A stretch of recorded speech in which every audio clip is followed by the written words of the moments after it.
আল্লাহ আমার রব, এই রবি আমার সব। দামে দামে তুন মনে তারি অনুভব। তোমার দুনিয়াতে আমি যেদিকে তাকাই, অথই নিয়ামতে ডুবে আছি সবাই। পাক পাখালির গানে শুনি তসবি কলরব, তসবি কলরব। আল্লাহ আমার রব, এই রব। আসসালামু আলাইকুম প্রিয় দর্শক, আপনারা যারা দেশে আছেন প্রবাসে, সবাইকে মাহে রমজানের শুভেচ্ছা। শুরু হলো পবিত্র রমজান উপলক্ষে এনটিভি আয়োজিত এবং ফ্রুটিকা নিবেদিত লাইভ অনুষ্ঠান আপনার জিজ্ঞাসা। এই অনুষ্ঠানে আপনারা জীবন ঘনিষ্ঠ ইসলাম বিষয়ক বিভিন্ন প্রশ্ন করতে পারেন প্রাসঙ্গিক আলোচনার বিষয়েও। আমাদের আজকের প্রাসঙ্গিক আলোচনার বিষয় ইফতার। আপনাদের সাথে আছি আমি জয়নুল আবেদিন আজাদ। আজকেও আপনাদের প্রশ্নের জিজ্ঞাসার সরাসরি জবাব দিচ্ছেন বিশিষ্ট আলেম ডক্টর মোহাম্মদ সাইফুল্লাহ। আসসালামু আলাইকুম ওয়া রাহমাতুল্লাহি ওয়া বারাকাতুহু। প্রিয় দর্শক, চলুন তাহলে জিজ্ঞাসার আলোকিত ভুবনে আমরা শুরুতে একটি প্রশ্ন নিচ্ছি। আসসালামু আলাইকুম। দর্শক, আপনার পরিচয় দিয়ে প্রশ্ন করুন। আসসালামু আলাইকুম ভাইয়া। ওয়ালাইকুম আসসালাম। ভাইয়া আমি জান্নাতুল ফেরদৌস, আমি ঢাকা থেকে বলতেছি। জি বলুন। ভাইয়া আমার প্রশ্নটা একটু লম্বা, একটু মন দিয়ে শুনেন। হ্যাঁ জি জি। ভাইয়া, মানে আজকালকার যুগে ছেলে মেয়েরা মানে আবেগে পড়ে মানে ফোনে বলে না আমরা বিয়ে করে ফেলি। একটা ছেলে একটা মেয়েকে বলে চলো আমরা বিয়ে করে ফেলি, এই বিয়েটা কি সহি হয় নাকি হয় না? জি, মানে এটাকে ফোনে ওরা ছেলেটা মেয়েটাকে ফোনেই বলতেছে যে চলো আমরা বিয়ে করে ফেলি, কিন্তু মেয়েটা বলতেছে না না না না, মানে মেয়েটা রাজি না, কিন্তু ছেলেটা মানে আপনার প্রশ্নটি প্রেক্ষাপট আমরা উপলব্ধি করেছি। আপনার কি আর কোনো প্রশ্ন আছে? না ভাই, আমি জানতে চাচ্ছি মানে মেয়েটার মনে সন্দেহ, সে কি বলে, যদি বলে মানে সে বলছে কবুল বলছে, সেটা থেকে বের হওয়ার কোনো উপায় আছে নাকি? আর ছেলেটা বলতেছে আমার কাছে একজন সাক্ষী আছে, মেয়েটা তো সেটা দেখতেছে না যে ওর কাছে সাক্ষী আছে কি নাই। যে আমরা আপনার প্রশ্নটি পেয়েছি। তো যে প্রশ্নটি আমাদের করলেন আমাদের দর্শক, এটা কোনো একটি সংকট নয়, এটি কোনো বিচ্ছিন্ন বিষয় নয়। বর্তমান সময়ে আবক্ষের এটা একটা বড় দিক। জি জি জি। বিয়েটা কি, বিয়ের সাথে কী দাঁড়িয়েতে রয়েছে, আর মুসলিম হিসেবে বিয়ের সীমা কি, শরিয়ার বিধান কি, এগুলো না জেনে না মেনেই এই যে বললেন আমাদের দর্শক, ছেলে মেয়েকে ফোনে বলছে আবেগে বশবর্তী, আমি চলো আমার বিয়ে করে ফেলি, এই বিষয়ে আপনি কি বলবেন? তিনি যে প্রশ্নটি করেছেন, আসলে ইসলামিক দৃষ্টিকোণ থেকে এই ধরনের বিয়ের কোনো ভ্যালু নেই, কোনো মূল্য নেই। এটি ইসলামিক দৃষ্টিকোণে বিয়ে হবে না। কোনো মুসলিম ছেলে অথবা মেয়ে এই ধরনের বিয়ে যদি আবদ্ধ হয়ে থাকেন, তার বিয়ে শুদ্ধ হচ্ছে না, বরং তিনি এই বিয়ের কারণে তিনি নিজেই অপরাধে অন্যায় কাজে লিপ্ত রয়েছেন। এটা তো শুধু প্রবৃত্তি তাড়না। জি, এখানে বিয়ের পবিত্রতা কোনো দায়-দায়িত্ব নেই। আর এছাড়াও মানে আমরা যদি দেখি যে বিয়ের যে সামাজিক স্বীকৃতি রয়েছে, মানে সেই সামাজিক স্বীকৃতি কিন্তু মানে এই ধরনের বিয়ের মধ্যে নেই। এখানে দায়িত্ববোধ এখানে মানে বিয়ের মধ্যে রয়েছে শুধুমাত্র আবেগ, আর এই আবেগের উপর নির্ভর করে পরবর্তী সময় নিজের জীবনের জন্য অনেক ক্ষেত্রেই দেখা যায় যে অনেক কলহ বিবাদ, অনেক মানে অশান্তি নেমে আসে, যেগুলো কারণ দেখা যায় যে এই ধরনের বিয়ে আবেগ তাড়িত হয়ে অনেকে করে থাকেন, কিন্তু পরবর্তী সময়ে আমরা লক্ষ্য করে আসছি যে তারা সবচেয়ে বেশি ক্ষতিগ্রস্ত হন, এবং কি তাদের গোটা জীবনটাই একেবারেই মানে বিষাক্ত মানে জীবনে পরিণত হয়ে যায়। ফলে তিনি এই জীবন থেকে বাঁচার জন্য কেউ আত্মহত্যা করেন, কেউ এই করেন, কেউ সে করেন ইত্যাদি, মানে যেটা বাস্তবতা আমরা মানে দেখে আসছি। এই জন্য যেহেতু ইসলাম মূলত এটাকে বিয়ে বলেনি, বা ইসলামী দৃষ্টিভঙ্গিতে এই ধরনের বিয়ের কোনো মূল্য নেই, তাই এই ধরনের বিয়ে থেকে আমরা অনুরোধ করবো আসলে লোকদেরকে বিরত থাকার জন্য। বাকি প্রশ্নই আসে না। এটা যদি মানে ইচ্ছাকৃতভাবে মানে কোনো মেয়ে অথবা ছেলে বিয়ে করে, মানে সাক্ষ্য থাকার পরেও যদি তার অভিভাবকের অনুমতি না থাকে, তাহলে সেখানে বিয়ে হবে না। ধর্মীয় বিবেচনায়, সামাজিক বিবেচনায়, পারিবারিক বিবেচনায় এ ধরনের বিয়েকে অনুমোদন দূরে থাকে, এইসব বিয়েকে কোনো ক্রমে প্রশ্রয় দেওয়াই যাবে না। প্রশ্রয় দিলে একটাই হবে, সেটা হচ্ছে সামাজিকভাবে মানে আমাদের যেই মানে অরাজকতা বা সামাজিকভাবে যে অশ্লীলতা, সেটা ব্যাপকতা লাভ করবে। আরেকটি বিষয় হচ্ছে সেটা হলো মানে এই যে মানে এখানে যেই বলা হয়েছে টেলিফোনে মানে এখানে তো মানে কোনো অস্তিত্বই নেই। টেলিফোনে যে আপনার তরুণ তরুণীদের যে আলাপ, এটা তো কোনো ভালো বিষয় না। এর কোনো ভিত্তিও নেই, আর কোনো সাক্ষী নেই, কিছুই নেই, মানে কোনো দায়িত্ব নেই। মানে এটি শুধুমাত্র প্রতারণা, এবং এই ধরনের প্রতারণা যারা মানে পতিত হচ্ছেন, আজকে দেখা যাচ্ছে যে নারী নির্যাতনের কথা বলা হয় থাকে, বেশিরভাগ মূলত এই নির্যাতনের একটি কারণ। প্রিয় দর্শক, আমরা আরেকটি টেলিফোন নিচ্ছি। আসসালামু আলাইকুম। দর্শক, আপনার পরিচয় দিয়ে প্রশ্ন করুন। ওয়ালাইকুম আসসালাম ওয়া রাহমাতুল্লাহি ওয়া বারাকাতুহু। আমি উত্তরা থেকে হাসিনা বলছি। জি বলুন। ভাইয়া, আমার প্রথম প্রশ্ন হলো যে কয়দিন আগে আপনাদের যে টপিক ছিল যে ইসলামে বেশি খাওয়া অপছন্দনীয়, হ্যাঁ, তো আমাদের দেশে আছেন অনেকেই আর কি যে লোভে পড়ে অনেক বেশি খেয়ে ফেলেন। আবার কিন্তু আমরা এও জানি যে আল্লাহ যদি আমরা না মাপান তাহলে আমরা এক ড্রপ পানিও আমরা খেতে পারবো না। হ্যাঁ, তো আমি এই বিষয়টা আমি একটু বুঝতে চাচ্ছি। হ্যাঁ, আরেকটা বিষয় জানতে চাচ্ছি যে আমরা যদি প্রতি রাকাতে ছোট ছোট করে 2টো আয়াত বা 3টা আয়াত যদি পড়ি, তাহলে এখানে সাধারণ নিয়ম অনুযায়ী আমরা প্রথম রাকাতে বেশি আয়াত পড়ি, দ্বিতীয় রাকাতে কম আয়াত পড়ি। তো এখানে কি বিসমিল্লাহির রহমানির রহিম এটাও কি আয়াত হিসাবে কাউন্ট হবে? জি, ধন্যবাদ আপনাকে। কয়েকটি প্রশ্ন করেছেন। আমরা গত একটা অনুষ্ঠানে বলেছিলাম ইসলামে বেশি খাওয়া এবং খাদ্যের অপচয়কে নিষেধ করা হয়েছে। তো ওনার বক্তব্য হলো বেশি খাওয়া ঠিক না, আপনারা ঠিকই বলেছেন, কিন্তু আল্লাহর অনুমোদন ছাড়া তো আমরা এক ফোঁটা পানিও খেতে পারি না। এখানে উনি একটি মিশ্রণ ঘটিয়েছেন, কি বলবেন? না, এই বিষয়টি তার শুদ্ধ নয়, কারণ তিনি অন্যদিকে চলে গিয়েছেন। আল্লাহ রাব্বুল আলামিনের মানে তাকদীর বা হুকুমের বিষয়টি মানে এর সাথে জড়িত নয়, বান্দার ইখতিয়ারের সাথে জড়িত নয়। বান্দার ইখতিয়ার, বান্দার কাজ করার যে ক্ষমতা দেওয়া আছে, বান্দাকে খাওয়ার ক্ষমতা দেওয়া হয়েছে, সে ইচ্ছা করলে সে কম খেতে পারে, এবং সে কম খাওয়ার কাজটি তাকে মানে সে সামর্থ্য আছে তার কাছে। কিন্তু আল্লাহ সুবহানাহু ওয়া তাআলার হুকুমের বিষয়টি এটা কমন। আল্লাহ সুবহানাহু ওয়া তাআলার হুকুম এখানে এসে এটাকে দলিল হিসেবে পেশ করে যে আল্লাহ রাব্বুল আলামিন মানে আমাকে বেশি খেতে বলছেন বলে আমি বেশি খাচ্ছি, অথবা বেশি খাওয়ার আমাকে সুযোগ দিচ্ছেন বলে আমি বেশি খাচ্ছি না। এটাকে কেউ দলিল হিসেবে পেশ করা শুদ্ধ নয়, কারণ এটা আল্লাহ সুবহানাহু ওয়া তাআলা মানুষদেরকে একটা শক্তি দিয়েছেন, ইখতিয়ার এবং ইচ্ছার, সেটা মানুষ প্রয়োগ করতে পারবে। কেউ যদি স্বল্প খায় আল্লাহ সেটা অনুমোদন করবেন, যদি বেশি খেতে চায় সেটা আল্লাহ অনুমোদন করবেন। তার ইচ্ছা শক্তির স্বাধীনতাকে আল্লাহ স্বাধীনতা দিয়েছেন বলেই তো তার বিচারটা হবে। আমরা খাচ্ছি আমাদের মানে ইখতিয়ারে, আমাদের ইচ্ছায় খাচ্ছি, আমরা কাজ করছি আমাদের ইচ্ছায় করছি, কিন্তু আল্লাহ সুবহানাহু ওয়া তাআলার অনুমোদন, কমন অনুমোদন রয়েছে, কমন হুকুম রয়েছে, কোনো সন্দেহ নেই।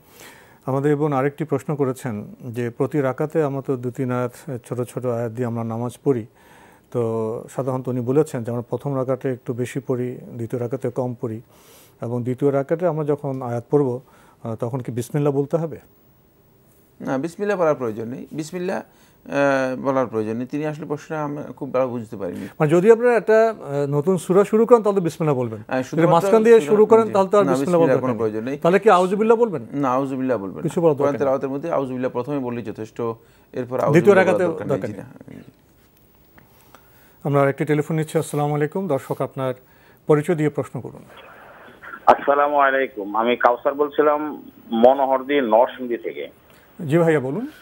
যে আমার প্রথম প্রশ্ন হলো, আমি তৃতীয় রমজানের দিন আমি একটা প্রশ্ন করছিলাম, সেটা হলো সূরা মুহাম্মদের 1 নম্বর এবং 2 নম্বর আয়াত, যে সেটা হলো তোমরা নবীর কণ্ঠস্বর উপর কণ্ঠস্বর উঁচু করো না, তোমাদের আমল বরবাদ হয়ে যাবে, তোমরা টেরও পাবে না। কিন্তু কণ্ঠস্বর যে উঁচু জিনিসটা, উঁচু কি করলে উঁচু হবে না, এটা কি, সেটা কি এটা পুরো ব্যাখ্যাটা আমি এটা বুঝতে পারি নাই।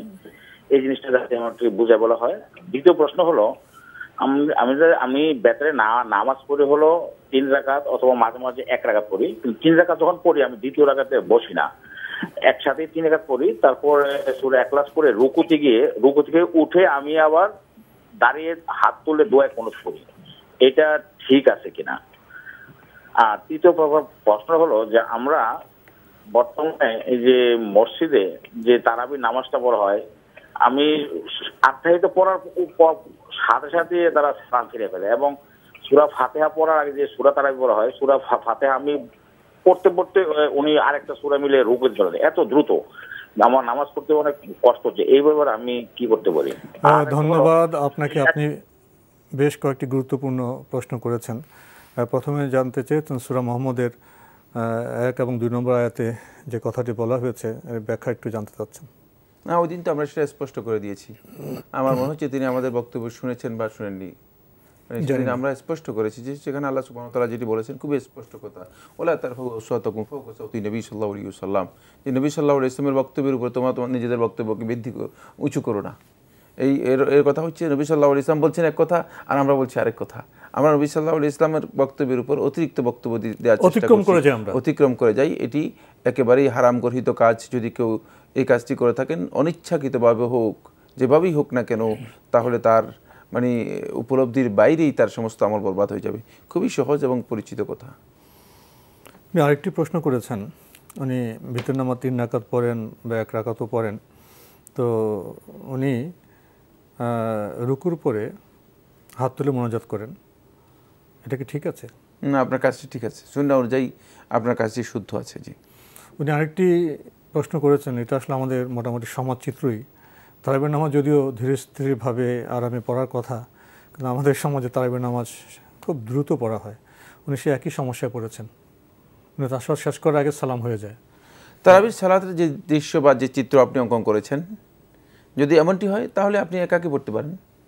কারণ তারাবির সালাতে ফরজ ওয়াজিব না, বাধ্যতামূলক বিষয় না যে আপনি মসজিদে গিয়ে ইমামের সাথে আদায় করবেন, বরং আপনি বাসায় একাকী আদায় করতে পারেন। তাহলে উত্তম হচ্ছে একাকী আদায় করা। কারণ যেই প্রক্রিয়া আপনি সালাতের কথা বলেছেন সেখানে তো একেবারেই ভুল প্রক্রিয়া, এবং হতে পারে যে সালাত হওয়ার সম্ভাবনা নেই, বরং কোরআন তেলাওয়াতের জন্য গুনাহগার হওয়ার সম্ভাবনা আছে। তাই এই ধরনের কাজে যদি কেউ লিপ্ত হন, তিনি আসলে সালাত আদায় করার চেয়ে না করাটাই উত্তম। যদিও এই কথা বলা খুব সুন্দর মানায় না, কিন্তু সালাত আদায় করছি কেন আমরা? সালাতের উদ্দেশ্য কি? সালাতের রুকনগুলো যদি আমি ঠিকমতো আদায় না করে থাকি, কোরআন তেলাওয়াত যদি সালাতের মধ্যে ঠিকমতো না করে থাকি, তাহলে তো এটি সালাত নয়। আসলে সালাতে আনুগত্য করতে হবে, কিন্তু আমরা সালাতে আনুগত্য করছি না। তো এই জন্য আসলেই সালাতের মধ্যে যদি এই ধরনের অবস্থা হয় যে মানে শুধুমাত্র তাড়াহুড়ো করে 20 রাকাত শেষ করার জন্য পড়া হয়ে থাকে, তাহলে এটি সালাতের উদ্দেশ্যের পরিপন্থী কাজ। তাই এই ধরনের সালাত যদি কেউ আদায় করে থাকেন, সেক্ষেত্রে উত্তম হচ্ছে তিনি একাকী এই ঘরে নিজে সালাত আদায় করবেন, ধীরস্থিরভাবে সালাত আদায় করবেন। তিনি তাড়াহুড়ো করবেন না। তাড়াহুড়ো সালাতের ধরন নয়, এমনকি সালাতের মূল যে উদ্দেশ্য এর পরিপন্থী কাজ। সালাতের মধ্যে আল্লাহর বান্দাগণ ধীরস্থিরভাবে সালাত আদায় করবেন। নবী সাল্লাল্লাহু আলাইহি ওয়াসাল্লাম কীভাবে সালাত আদায় করতেন সেগুলো আমাদের কাছে স্পষ্ট। সেখানে তাড়াহুড়োর কোনো নামগন্ধ নেই, তাড়াহুড়োর সুযোগ নেই। কারণ তাড়াহুড়ো যদি কেউ করেন তাহলে তিনি সত্যিকার সালাতের যেই বিনয় রয়েছে সেখান থেকে তিনি তারাবির নামাজের সাথে তাড়াহুড়া ভাবটি যায়ই না, যেতেই পারে না। আমরা একটি টেলিফোন নিচ্ছি। আসসালামু আলাইকুম। দর্শক, আপনার পরিচয় দিয়ে প্রশ্ন করুন। হ্যালো, আসসালামু আলাইকুম। আমি আরিফ রংপুর থেকে বলছিলাম। জি ভাইয়া বলুন। হ্যাঁ, আমার প্রশ্নটা হলো যে আমার বাবা মারা গেছে গত বছরে। হ্যাঁ, মারা যাওয়ার আগে আমার প্রশ্নটা হলো, মারা যাওয়ার আগে তার সম্পত্তিগুলো আমরা 6 বোন 1 ভাই, হ্যাঁ আমি 1 ভাই, আমাকে সব সম্পত্তি লিখে দিয়ে গেছে। এটা কি কোরআন সুন্নাহ অনুযায়ী ঠিক করছে কিনা? আর যদি ঠিক না করে থাকে, এইটার আমার কাছে এখন উপলব্ধি মনে হয় যে এটার কোনো সমাধান আছে কিনা, যে আমি কোনো সমাধান করতে পারবো কি, মানে আমার কোনো সমাধান আছে কিনা আমার হাতে, যে এটা যদি আমরা আপনার প্রশ্ন মোটামুটি বুঝতে পেরেছি। আপনার বাবা কি লিখে দিয়ে গেছেন, কিভাবে লিখেছেন? তার যে জমি জমা গুলো ছিল আমাকে লিখে দিয়ে গেছে। আপনাকে? হ্যাঁ, আমাকে। আপনি বোনদের দেননি? না, বোনদেরকে দিছে, সেটা সামান্য পরিমাণ। মানে এবার আমরা আপনার প্রশ্ন বুঝতে পেরেছি। আপনার কি আর কোনো প্রশ্ন আছে?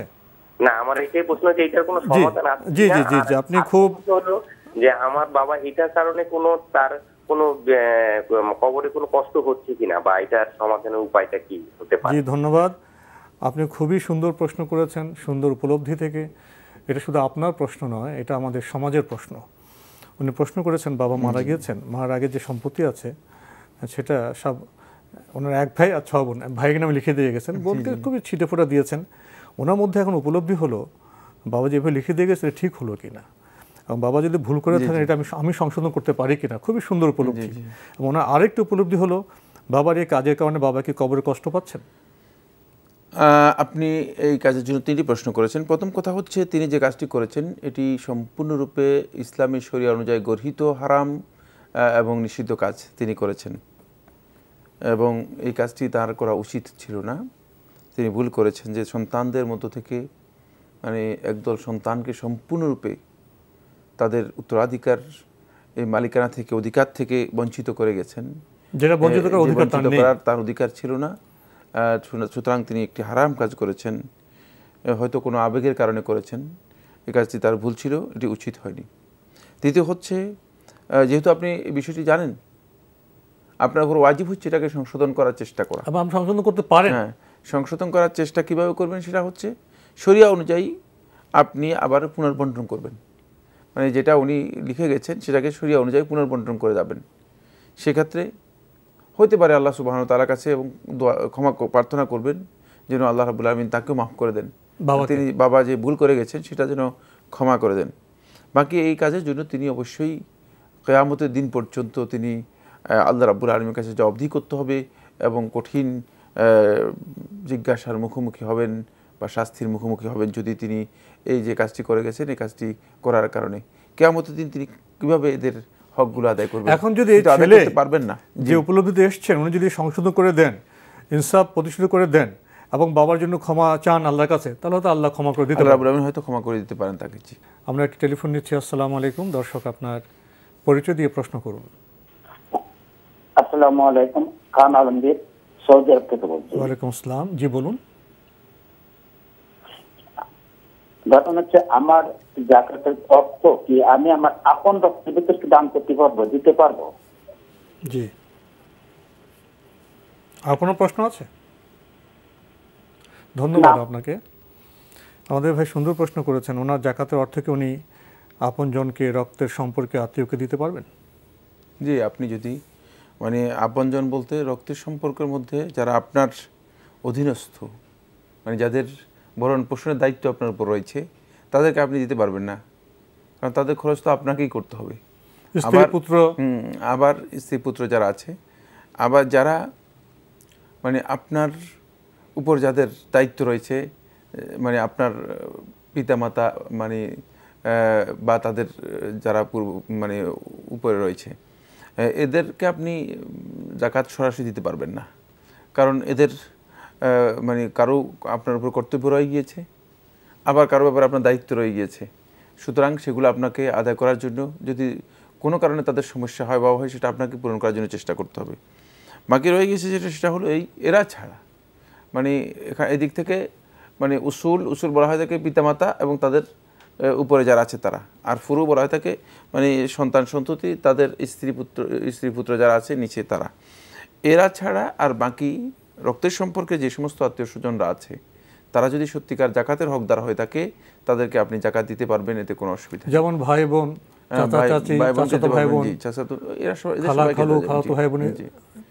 মামা মামি, খালা খালু ইত্যাদি যারা আছে, এদের সবাইকে আপনি জাকাত দিতে পারবেন। তাদেরকে দিলে তো সবটা ডবল হবে। সব মানে তাদেরকে দেওয়ার কারণে হয়তো আত্মীয়তার সম্পর্ক বজায় রাখার ফজিলতটুকু সেটাও তিনি লাভ করতে পারবেন। জি, আমরা আরেকটি টেলিফোন নিচ্ছি। আসসালামু আলাইকুম। দর্শক, আপনার পরিচয় দিয়ে প্রশ্ন করুন। আসসালামু আলাইকুম। ওয়ালাইকুম আসসালাম। জি, আমার প্রশ্নগুলো বলছি। এক নম্বরে হচ্ছে, সেজদার মধ্যে আমরা যে কোনো দোয়া করতে পারবো কি? যেমন সুবহান রাব্বিয়াল আলা তো পড়ি, তারপরে সুবহানাকা আল্লাহুম্মা রাব্বানা ওয়া বিহামদিকা আল্লাহুম্মা। আপনার প্রশ্ন আমরা পেয়েছি, আর প্রশ্ন কি বলুন? তারপর যেমন রাব্বানা আতিনা ফিদ দুনিয়া হাসানাতাও ওয়া ফিল আখিরাতি হাসানাতাও ওয়া কিনা আযাবান নার, এই দোয়াগুলো কি পড়তে পারবো সেজদার মধ্যে, বিশেষ করে তাহাজ্জুদ নামাজের সেজদা আর কি? হ্যাঁ। আর দুই নম্বর হচ্ছে, তারাবি নামাজ 8 রাকাত সহিহ হাদিসের আলোকে এই সম্পর্কে তো অনেক হাদিস বর্ণিত আছে, তাইলে মক্কা ও মদিনাতে 20 রাকাত কেন করা হয়? জি, এটা হচ্ছে আমার একটা। 3 নম্বর, আমরা স্বামী স্ত্রী দুইজনে কি তাহাজ্জুদ নামাজ জামাত করে পড়তে পারবো কিনা? আর রোজা রেখে কোনো সুগন্ধি জাতীয় দ্রব্য যেমন আতর বা ক্রিম ব্যবহার করলে কি রোজার কোনো ক্ষতি হবে কিনা বা কোনো সওয়াবের মানে সমস্যা হবে কিনা আর কি? আর মহিলা ও পুরুষের নামাজে যদি একই রকম হয়, যেমন রুকু সেজদাও কি একই রকম? মানে রুকু সেজদার ক্ষেত্রে তো মহিলারা পুরুষের মতো অনেক সময় রুকু বা সেজদা করতে একটু আনইজি ফিল করে বা সমস্যা হয়, এটা আসলে এই সম্পর্কে। ধন্যবাদ আপনাকে, আমরা আপনার প্রশ্নগুলো পেয়েছি। ওনার প্রথম প্রশ্ন, সেজদায় দোয়া করা যাবে কিনা, রাব্বানা আতিনা ফিদ দুনিয়া, এই মোনাজাতের সেজদা করা যাবে কিনা? জি, আপনি সেজদায় যে দোয়াগুলোর কথা বলেছেন এই ধরনের দোয়া করতে পারবেন, যেহেতু নবী সাল্লাল্লাহু আলাইহি ওয়াসাল্লাম হাদিসের মধ্যে সেজদায় অধিক পরিমাণে দোয়া করতে বলেছেন, তাই সেজদার মধ্যে দোয়া করা জায়েজ রয়েছে, আপনি সেজদায় বেশি পরিমাণ দোয়া করতে পারবেন। ওনার আরেকটি প্রশ্ন হলো, উনি জেনেছেন যে সেই হাদিসের আলোকে তারাবি নামাজ 8 রাকাত পড়া যায়, কিন্তু মক্কা মদিনায় কেন 20 রাকাত পড়া হচ্ছে তারাবি? এই মাসালাটি আলেমদের মাঝে দ্বিমত আছে। এটি মানে আপনি যেভাবে বলেছেন সেভাবে শুদ্ধ নয়, মানে এটা একটা মাসালা জানি আলেমদের মাঝে যথেষ্ট বিতর্ক রয়েছে, যথেষ্ট আলোচনা রয়েছে। বাকি সেখানে মানে রাষ্ট্রীয়ভাবে সিদ্ধান্ত দেওয়া হয়েছে 20 রাকাত আদায় করার বিষয়টি, এবং সেই আলোকে মূলত এই বিতর্কটুকু, ইখতিলাফটুকু রাষ্ট্রীয় সিদ্ধান্তের মাধ্যমে মানে একটা পয়সালা মানে সুনির্দিষ্ট সিদ্ধান্তে পরিণত হয়েছে। এখন আর সেখানে সরাসরি কর্তৃপক্ষের সিদ্ধান্তে পরিণত হয়ে গিয়েছে, ফলে এখানে আর ইখতিলাফ করার কোনো সুযোগ নেই। প্রসঙ্গত একটি বিষয় আপনার পেশ করতে চাই। এই যে কিছু বিষয় সম্পর্কে আমরা অতিরিক্ত ভাবি, কঠিন করে ফেলি। তারাবি নামাজ নফল বা সুন্নত নামাজ, এই নামাজে যদি রাকাতে কম বেশি হয়, অনেকে মনে করেন হয়তো মুসলিম উম্মার মধ্যে বিশাল বিশাল ক্ষতি হয়ে যাচ্ছে, ইবাদতে ক্ষতি হয়ে যাচ্ছে, এখন আমরা কি করব, কি অবস্থা। এই যে সীমার বাইরে চিন্তা করা, একটি বিষয়কে যথাস্থানে রাখতে না পারার কারণে মানসিকভাবে যে একটি বিষয় সৃষ্টি হয়, এই বিষয়টি কি ঠিক আছে? না, এটা সীমা লঙ্ঘন ছাড়া কিছুই না। কারণ তারাবিহ সালাতের ব্যাপারে সহিহ হাদিস দ্বারা সাব্যস্ত হয়নি যে 8 রাকাত, তিনি বলেছেন সহিহ হাদিস দ্বারা 8 রাকাত সাব্যস্ত হয়েছে, এটা একটা ভুল কথা। এই মাসআলাটি আলেমদের মাঝে বলেছি আমি ইজতিহাদি মাসআলা, এবং রাসূল সাল্লাল্লাহু আলাইহি ওয়াসাল্লাম মানে 8 রাকাত পড়েছেন, যেটি আয়েশা রাদিয়াল্লাহু আনহা বলেছেন রাত কিয়ামুল লাইলের ব্যাপারে বলেছেন। উনি তো উম্মতকে তো 8 বা 20 রাকাত পড়তে বলেননি, উনি তো বলেছেন 2 রাকাত করে তুমি সুবহ সাদিক পর্যন্ত পড়ে যাও। নবী সাল্লাল্লাহু আলাইহি ওয়াসাল্লাম নিজের জন্য যদি কোনো বিষয় নির্দিষ্ট করেন, এটা শুধুমাত্র নবী সাল্লাল্লাহু আলাইহি ওয়াসাল্লামের নিজস্ব আমল, এবং সেই আমলের ক্ষেত্রে যদি কেউ নবী সাল্লাল্লাহু আলাইহি ওয়াসাল্লামের তাআসসি করে ও সরাসরি অনুসরণ করে অবশ্যই সে সওয়াব পাবে, কোনো সন্দেহ নেই। কিন্তু নবী সাল্লাল্লাহু আলাইহি ওয়াসাল্লামের কওলি হাদিসের মাধ্যমে রাতের সলাতের ব্যাপারে যে দিক নির্দেশনা দেওয়া আছে, এটা হচ্ছে গ্রহণযোগ্য বক্তব্য, এবং রাসূল সাল্লাল্লাহু আলাইহি ওয়াসাল্লাম বলে দিয়েছেন 2 রাকাত করে আদায় করার জন্য। এটি একটি ইজতিহাদি মাসালা, আসলে দীর্ঘ আলোচ্য বিষয়। তাই এই ভাই যে মানে আগে যেই মানে ভূমিকা দিয়েছেন, ভূমিকা শুদ্ধ নয়। কারণ এখানে কোনো সুস্পষ্ট হাদিস পাওয়া গেলে তাহলে হয়তো বলা যেত যে নবী সাল্লাল্লাহু আলাইহি ওয়াসাল্লাম তারাবিহ সালাত 8 রাকাত পড়েছেন, এখন কেন 20 রাকাত পড়া হচ্ছে, কিন্তু এই ধরনের কোনো হাদিস পাওয়া যায়নি। এই নফল নামাজ আমরা 2 রাকাত করে 8 রাকাত 12, 16, 20, 30, 36 আমরা সুবহ সাদিক পর্যন্ত যা পারি আমরা পড়া যেতে পারে। উনি আরেকটি প্রশ্ন করেছেন যে স্বামী স্ত্রী মিলে তাহাজ্জুদের নামাজ জামাতে পড়তে পারবেন কিনা? তা পড়তে পারবেন, জামাতে পড়া যায় যাচ্ছে। জি। এখানে কি স্বামী স্ত্রী এক কাতারে দাঁড়াবেন? না, মহিলা পিছনে দাঁড়াবেন। উনি আরেকটি প্রশ্ন করেছেন, রোজায় আতর বা সুগন্ধি কি মাখা যাবে? হ্যাঁ, সুগন্ধি ব্যবহার করা জায়েজ রয়েছে, এতে সিয়াম নষ্ট হয় না, সিয়ামের কোনো ক্ষতি হয় না। উনি শেষ প্রশ্ন করেছেন, পুরুষ এবং মহিলাদের নামাজ যদি একরকম হয়, তাহলে মহিলাদের রুকু সিজদা কি একরকম হবে? তা তো অবশ্যই একরকম হলে তাহলে রুকু সিজদা ভিন্ন হলে তো দলিল থাকতে হবে, যেহেতু এখানে দলিল নেই, এই জন্য এই দুটি রুকু এবং সিজদা দুটাই একই রকম হবে। আমরা আরেকটি টেলিফোন নিচ্ছি। আসসালামু আলাইকুম। দর্শক, আপনার পরিচয় দিয়ে প্রশ্ন করুন। আসসালামু আলাইকুম। ওয়ালাইকুম আসসালাম। আপনি কি লাইনে আছেন? টেলিভিশনের ভলিউমটি কমিয়ে প্রশ্ন করুন।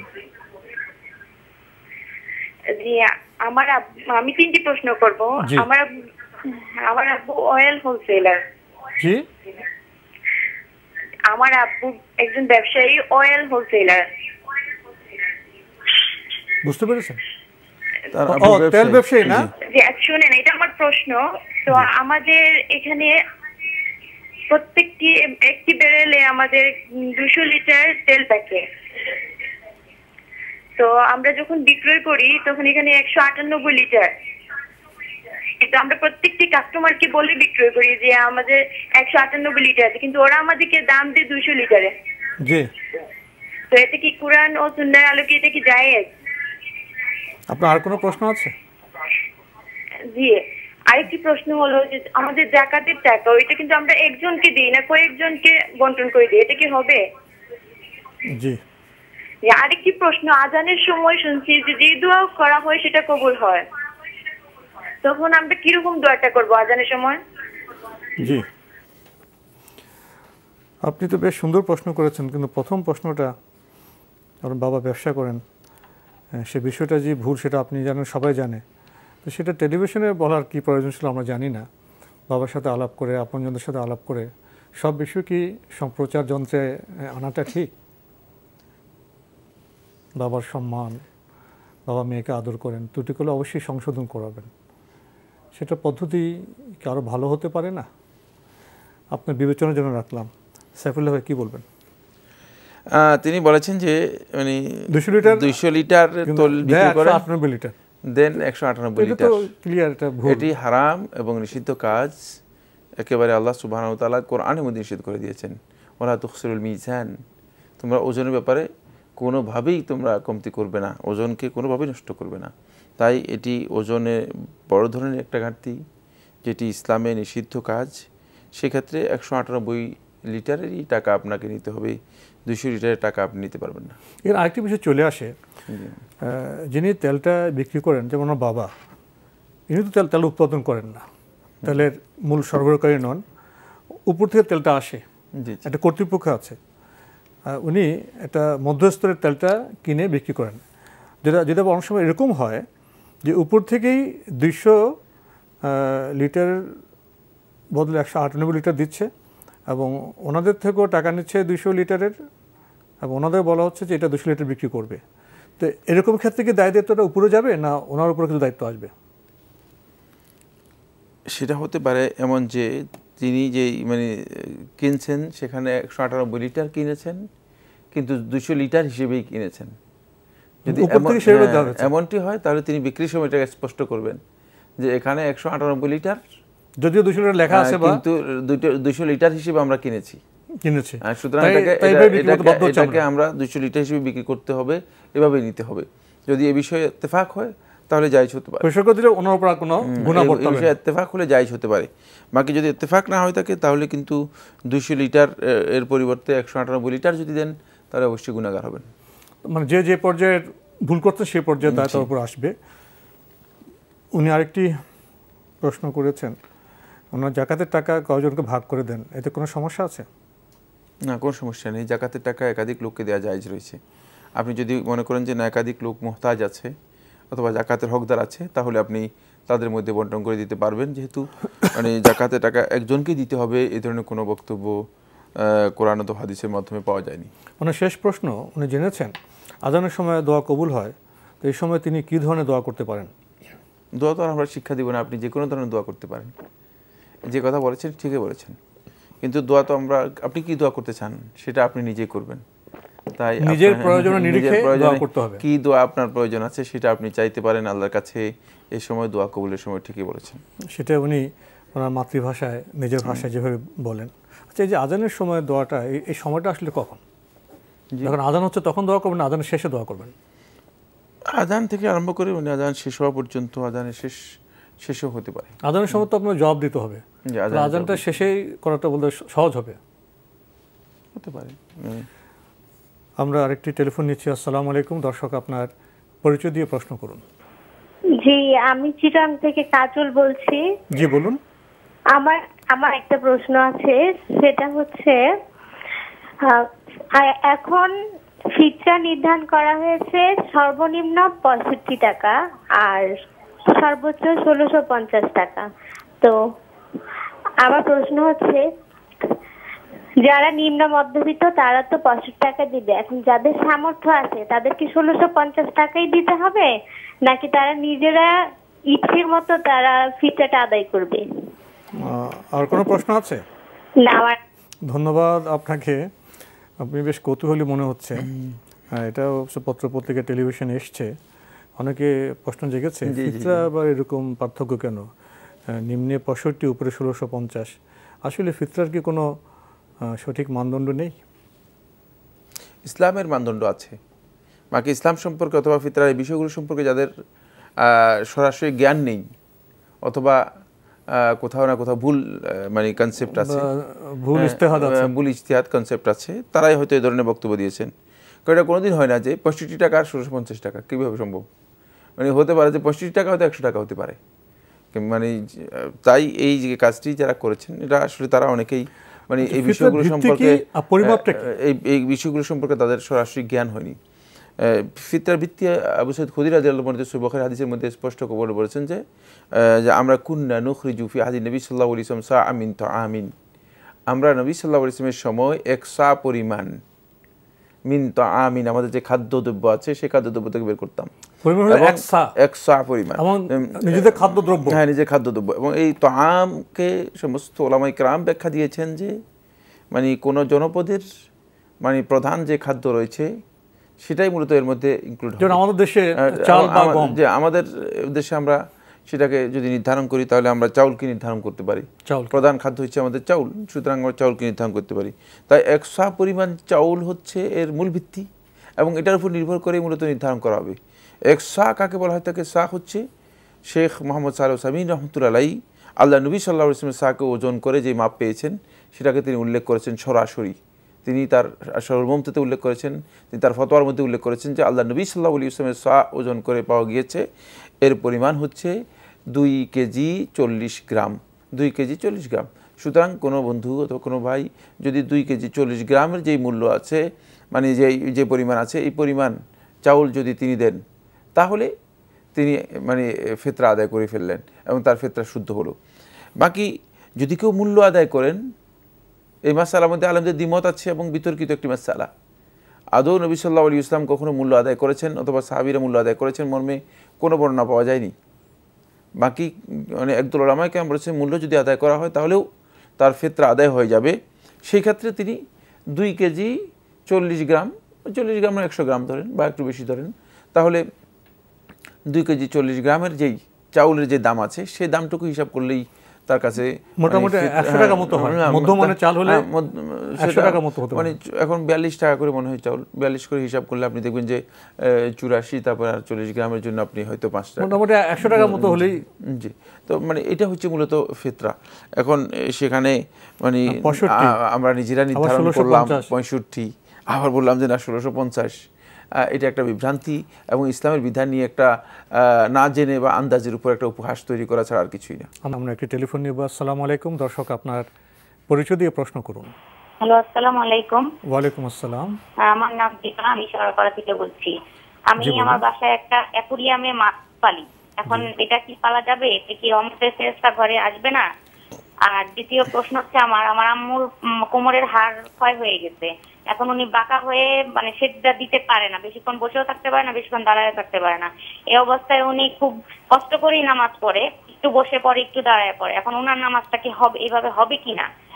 আর দ্বিতীয় কথা হচ্ছে যে বাসায় কাজকর্মের কারণে মানে আমার বাবার কারণে উনি একটু মানে নামাজটা ঠিক টাইমে পড়তে পারতেছে না, মানে আজান দেওয়ার সাথে সাথে নামাজটা পড়তে পারতেছে না। তাহলে ওনার দেরি করে নামাজটা ঠিক হবে কিনা?